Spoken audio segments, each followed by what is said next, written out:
What is going on, guys? Welcome to your 19th MySQL tutorial, and I want to show you guys a nice little tip that's going to save you guys a whole bunch of time in this tutorial. So in the last tutorial, what I did is I showed you guys how you could find a number of listings for each seller. So let's go ahead and run an aggregate function. For example, if we wanted to find the number of listings for each seller, we would go ahead and select seller underscore ID, and we would also do something like count all, and what this would do is count all their listings, and I'm just going to name this as item count from items. Now, in order to get an individual seller, what we would do is we would add a where clause. For example, where seller underscore ID equals 1. Now, what this line of code would do was basically get the seller ID and count their items where the seller ID was equal to 1. So let's go ahead and hit go. And obviously, seller ID is selling 2 items. Okay, now we need to do this for seller number 2. Seller number 2, let's go ahead and run this. They are selling 2 items as well. Okay, how many people do we have in this? Oh, wow, we have like 100 different sellers. Okay, let me go grab a book. This is going to take some time. Or is it? What if there is an easier way that we could do this? Instead of using this where clause, what we could do is we could use a new little trick called group by. And instead of having to type each individual seller, let me just go ahead and show you this. Whenever you use group by, just go ahead and type what you want to group by. For example, seller ID. And what this is going to do is it's going to list the seller ID and the number of items for each seller ID. In other words, for each seller. So again, instead of having a bunch of different where clauses for each seller, we can just go ahead and group them by seller ID, and it's going to do all of this automatically for us. So let me go ahead and hit go and check this out. How amazingly awesome is this? Again, using group by, we can see that seller 1 is selling 2 items. The next seller has 2 items listed, and let's see, like this seller has 5 items listed. This seller has 4 items listed. It's a lot easier than having to type each seller individually. Pretty dang sweet, huh? Now, furthermore, you can also filter the results of this. For example, let's say that we only wanted to list the users that have 3 or more items listed on our website. We only wanted to list the power sellers. So in order to do that, go up to your query, and of course, we need to still group by seller ID. And now, instead of a where clause, you use a keyword called having. Now, having is kind of like the where of groups. So having, and then you write the test.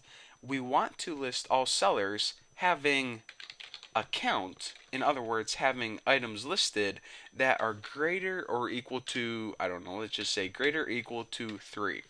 So now, not only is it going to list all of the sellers and the number of items, but it's only going to list the ones that have a count higher than 3.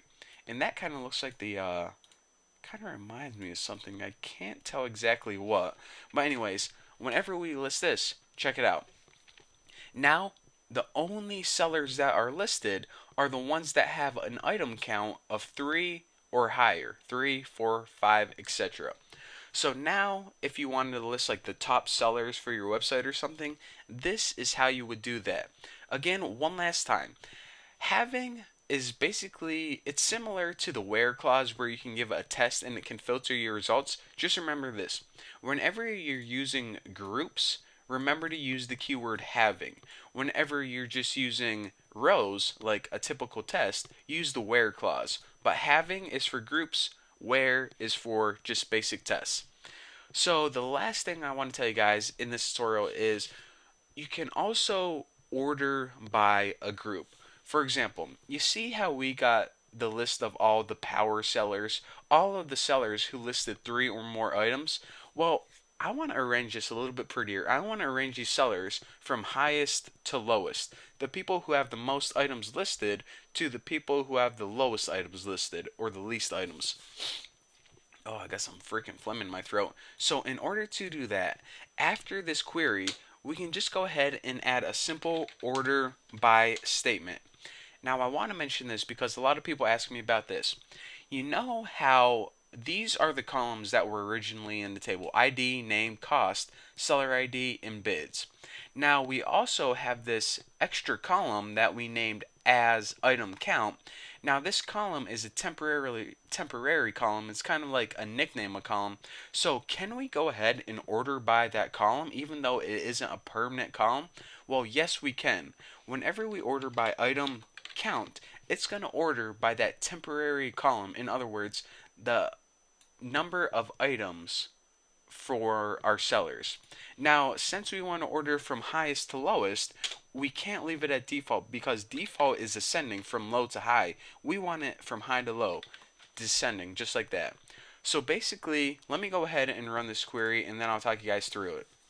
As you can see, it now lists the sellers in order for the sellers that have the most items listed to the sellers that have the least items listed all the way down to 3. So basically, even though this is a really long and probably confusing query at first glance, I'm going to tell you guys, basically you can read it in plain English. It's saying this. Take a deep breath. Give me the seller ID and the number of items from each seller who listed 3 or more items and arrange them from highest to lowest. So again, if you just read it in plain English, it's going to make a lot more sense. And that's typically what I do. Whenever I come into a database for the first time that someone else was working on, I just try to read it like plain English. Again, each of these keywords, not only the MySQL, but also the column names, they're written in plain English. So therefore, you can just say, okay, give me the seller ID and number of items from each seller who listed 3 or more items. And then once you have that information, just arrange them from highest to lowest. Simple enough. So hopefully you can understand how to read complex queries by converting that to plain English. But anyways, that's all I have for you guys for this tutorial. Probably brain overload. But anyways, thank you guys for watching. Don't forget to subscribe. And in the next tutorial, I promise, we're done with all this crap. It's going to get a whole lot easier. So thank you guys for watching, and I'll see you then.